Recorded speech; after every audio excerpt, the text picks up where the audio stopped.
Murali is a medic and a graduate of the University of Cambridge, England, currently involved in medical biotech entrepreneurship and interdisciplinary research, population genetics, and historical sociology of Bharat, relevant to the inculcation of a scientific rigor and the outdated fields of humanities, especially in the Indian academic environment, and thus inspired skewed mainstream media discourse, putting science and social sciences. So I welcome Murali.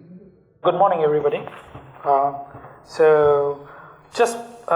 give you a little bit of overview of Ambedkar's sayings and things like that, because it actually has a lot of relevance for it, because there's a lot of theories that go around talking about caste and things like that, but nothing really exactly, came close to, describing how caste would have actually formed. Of course, people did say formed because of, from occupations, blah, blah, blah, all these kind of things, So I took the Ambedkar's framework actually as a model to see if actually that was really the case, given that now we have population genetics data, and which includes one of my own published papers, and also the archival data which became available, say for example after 1983-86 by Dharampal ji, and also people like Nicholas Dirks in Colombia, and a few other people who have published various data on caste and how it was sociologically based on British collections of various archives and things like for example McKinsey collections. So in his famous book Castes of Mind, for example. So I thought I will actually start with also Ambedkar's quote regarding the Aryan Dravidian theory, and he actually wrote an entire monographed book on this topic, analyzing predominantly the Rig Veda, and kind of doing a very scientific analysis of it, and also critiquing Risley's hypothesis in a very scientific way. And this is the conclusion that he came to, that the theory is a perversion of scientific investigation. This is regarding Aryan invasion theory. And the theory is preconceived and facts are selected to prove it. As we can see, before Ambedkar and after Ambedkar, things hasn't changed. It actually has got even worse. At least previously they had a semblance of scientific empiricism. For example, even Risley tried to prove something, saying I'm doing certain set of measurements systematically and I'm trying to show there is difference. But that's all gone out of the window, especially in the humanities. So that is one of the primary reasons. Also, people bring in Aryan Dravidian thing when they talk about caste. So it is nothing new to prove actually. People even before they had this kind of scientific data, people like Ambedkar has actually in a very scientific way rejected this hypothesis. So this is to show that the spread of the genetic diversity within India is very geographical, and there is no evidence for any Aryan invasion, things like that. There are various other studies, but because regarding that particular specific topic and population genetics, but I am here concerned only about caste and its relevance to Aryan invasion theory, only as brief prelude to what I'm going to talk about. So hence, yes, that'd be great. Thank you. This is the button. Okay, yeah. Okay, so you can see that the pattern of spread is approximately corresponding to the map, the Indian map. So this is just a slide, kind of a basic indicator, but it's not necessarily confirmatory.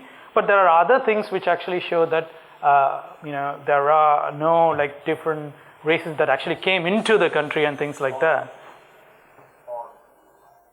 I didn't get you. Oh, okay. Yeah, just these are all different. There's about 367 data points. That's it. So, and the spread of it looks approximately like the map of India. So that is the idea. So just get the overall view. That is fine. And if you look at the different groups, this is from Andaman and Nicobar, and this is the groups in India from and there is a gradient which is just the length of India basically. Hardly there is any difference. It's the same set of population. You have some geographical separation. Over hundreds and thousands of years, you will get some divergence. That is what you actually get. There is no huge, for example, if you look at this group has separated from the Indians for a long time ago. So you see a completely separate cluster out here basically, kind of. So this just gives a pictorial representation from the genetic data. And also, Ambedkar, in spite of being very critical of Hinduism in certain sense, not completely actually, I'll come to that later on if I have time, has actually said that it's incorrect in thought and malicious in intent to actually blame Manu or the Brahmins actually. So this was his lecture in 1916. So what is the hypothesis that actually Ambedkar gave, and whether it is reflected in genetic data is what we are going to see now primarily. So he called it the infection of imitation. What exactly was the imitation? Basically what Ambedkar said was the Brahmins actually formed basically a club, and then they closed the door, then they started doing just having intermarriage within the group and not with the groups outside. So it was basically an intra-marriage thing. So it was basically like a club. So then people started observing that because they also want to be at the upper echelons of the society, become elite.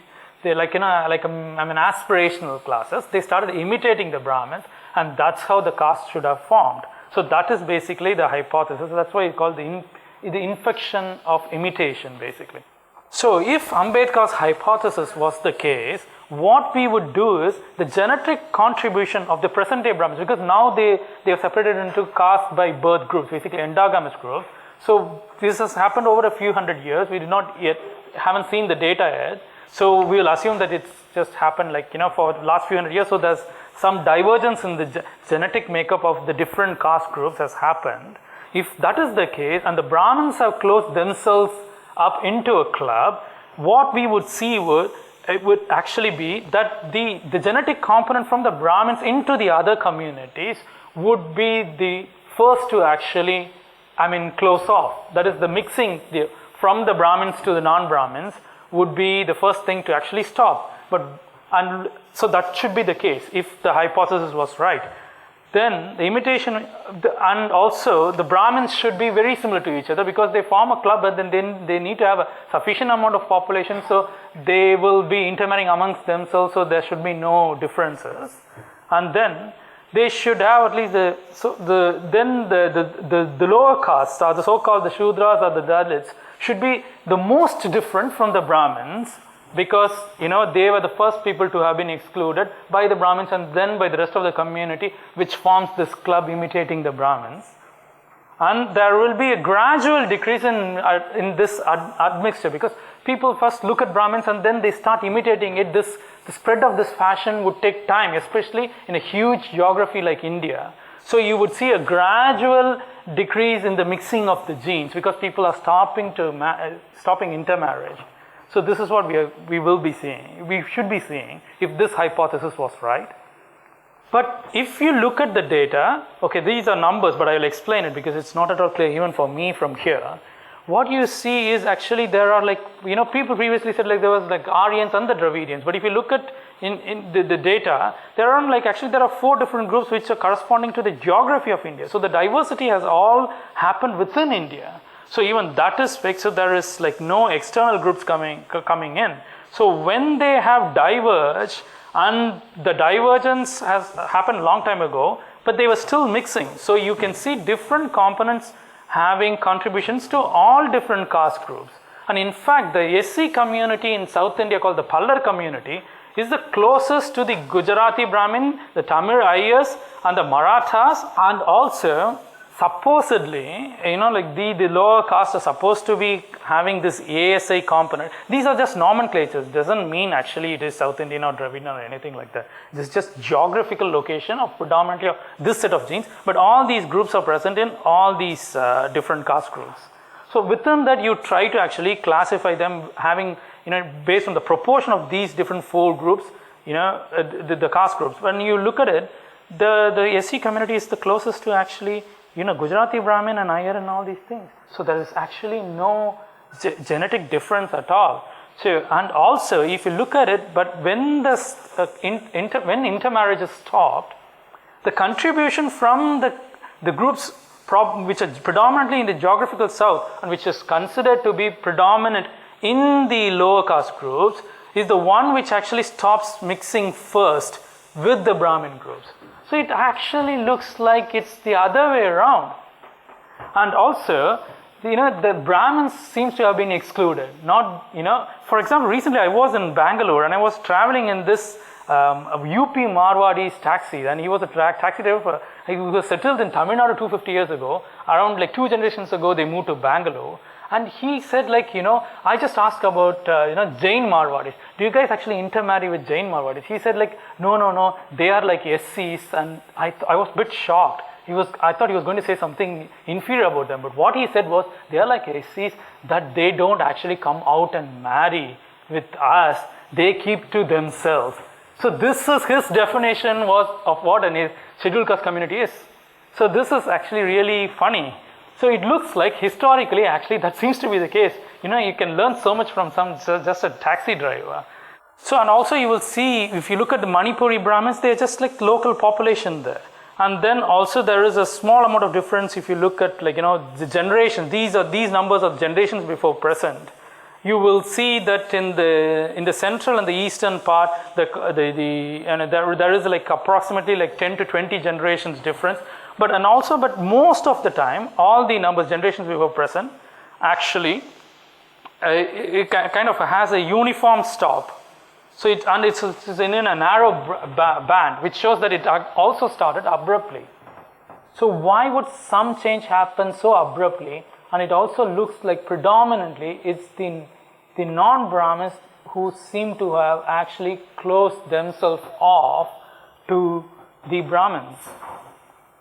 So this data, actually the one I published was actually the data from another research which was published about in January 2016 or December 2015, I think.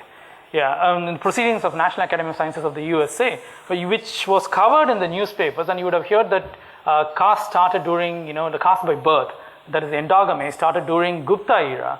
And they hypothesized that if the Gupta era, there was an edict passed by the staunch Hindu Brahminical kings who then said, like, there should be no intermarriage, and then this intermarriage happened all across India. But if you look at the historical data, the Guptas never actually almost crossed, like Maharashtra, Orissa, Andhra, Karnataka, Tamil Nadu. But then if you saw the data there, the Tamil Ayers and all the population groups from Pallas, or the AC community in Tamil Nadu, it actually happens at the same time. So it's impossible for it to be during the Gupta era. And also in the eastern part of India, even though these parts are actually under Gupta, the data shows it's like 20 generations after the rest of India. So it actually happens according to their hypothesis or their analysis of the data, actually fitting of the data, happens in the Pala dynasty. So are they blaming the Buddhist for the caste system and then the Buddhist actually following the Gupta edict? It just actually doesn't make sense. This is basically fitting the data to temporal historical data that we have. So if you do the reanalyze the data by using the right generation time value, which is much more historically accurate because they use some arbitrary data, what you get is a perfect match with the spread of the Islamic rule in India. Because if you know history, you would know that when there was a Delhi Sultanate, there was a Madurai Sultanate here as well, which for about 25-30 years. So there's something that has happened during the Islamic rule and the Islamic invasion. And that's what, temporarily, the data that we see, the generations before present, when intermarriages stopped and endogamy started, no other historic data, like for example, Pala dynasty or the Gupta dynasty would actually not fit in temporally with this data at all. So that the only explanation is something has happened during the Muslim rule. And it has happened abruptly. So what would happen abruptly in such a huge geography, starting all the way from, Gujarat to like North Tamil Nadu, probably Madurai as well, because the data was taken from Ayers in Madras. So the Ayer community in Madras and Pallar community in Tamil Nadu. So what would have happened, that only like some kind of force should have started it. And I would come with some evidence for what that force could be, based on basically Ambedkar's book, Thoughts on Pakistan, because he does a good review of the historical data in that book actually. So, and also other interesting thing is, in north of India, in Uttarakhand, the Brahmins, like as in South India, where the Ayers were and other Brahmin communities are closer to the Palla communities, which is an SC community in Tamil Nadu, similar observations genetically has been made. Okay, this similar kind of data is observed in Uttarakhand as well, where the scheduled caste communities of Uttarakhand is closest to the Brahmin community genetically. And this is from Tatsan, Pakistan. If you look at this, Ambedkar is observing based on like historical texts that it was actually most people would actually not want to marry off their daughter to people who work for the government during the Mughal time and the Islamic rule, because it was, for whatever reason it is. So most likely these people are actually, at least half the employees would have been learned Brahmins. So it's probably, this is giving some kind of clue which fits in with the genetic data, that actually people were starting to avoid Brahmins for some reason, and that too quite abruptly. So there is probably a couple of reasons. There's both social reason and some kind of force. So this is just showing the data in the table format, where you can see, the Pollock community and the Iyer community are like really closest to each other with other Brahmins as well. And this is the data from the Uttarakhand, where these markers cluster together, Brahmins and the scheduled caste community. So this is further evidence from Dharampal's work, where he has actually recovered this from an archive which says that, and also a lot of people would have it as common knowledge in South India, that the Brahmins who were not very strict in following the Anushtanams were basically kind of moved out. I wouldn't call it depromotion or degraded. They were moved out to different professions by probably the entire community or the Brahmin community themselves. So these people became weavers, potters, fishermen, all sorts of people. And they, the Valluvan community in Tamil Nadu is known for being the hereditary community which did astrology, and all Brahmin families would actually go to them to have the astrology. I don't know what you do, horoscope calculated, horoscope calculated and things like that. So this is archival data from the words of the British, actually from the British archives, which Dharampalji took. So we are seeing actually a pattern forming with the genetic data, which looks like the reason probably because these two groups are very close is what? Probably because the Brahmins who were not able to maintain that strict lifestyle of Brahmins were moved out of being a Vaidika Brahmins into other professions. And there is also, these people during the Muslim rule probably were either forced to form endogamous groups, or the lower, not the lower is the present kind of hierarchy. The other communities actually probably started shunning the Brahmins. So the Brahmins were the discriminated ones very likely. So that's what what would have happened in the Muslim era? Either it is forced because they wanted to do divide and rule, or it could have, because it's an abrupt thing, so nothing in this huge geography could have caused such a massive change without use of force or something like that. So, if anybody has a different hypothesis which is acceptable, I'm more than happy to accept it. But to me, it sounds like it's forced because there's no other possibility. And if you look at the caste system in Islam, you have this kind of similarly 4 or 5 kind of groups which are not actually like varnas, which are just so translates to color or things, just mere difference. And Shudras means Su means good in Sanskrit, so there is nothing derogatory about it until the British actually misinterpreted it. 5 minutes. But if you look at the meanings of the words of the groups in the Islamic caste system, you find it like wretches, mean people, lowest of all, worthless, base, and this kind of meaning for these Arabic words. So now it looks like actually this, and this is from Thoughts on Pakistan by Ambedkar, where he actually says this was a copy of the Indian system. Actually, it seems to be the other way around.